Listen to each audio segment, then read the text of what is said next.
سلامونه نیکې هیلې احترامات مې قبول کړئ مینهوالو. راځو د نن ورځې درس ته.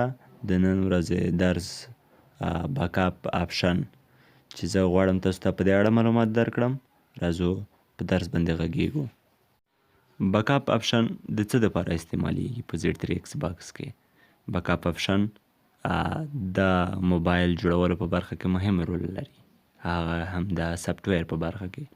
کله چې یو موبایل ستونزه ولري، فرضاً په وای فای کې ستونزه ولري، په بلوتوت کې ستونزه ولري، په آی ایم ای کې ستونزه ولري، په ایمرجنسي کې ستونزه ولري، نو موږ کولی شو چې د زیډ 3 ایکس باکس د باکاپ له لارې دا ستونزه هواره کړو.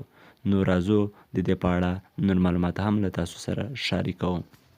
د باکاپ اصول دا دي چې موبایل باید روټ وي.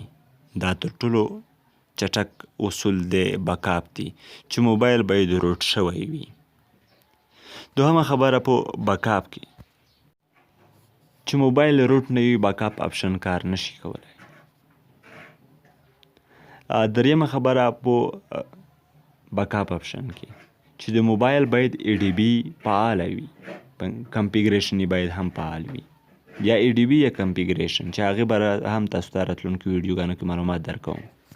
په باکاپ آپشن کې ریډ د اخیستلو په معنا ده، خو رایټ بیا د ورکولو په معنا ده.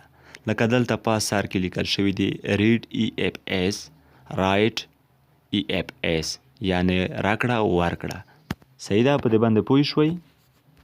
غواړم په دې باندې تاسو ته یو مثال هم راوړم. مثال به تاسو ته همداسې به اوس زه ښایم چې څه ډول کیږي. صحیح ده؟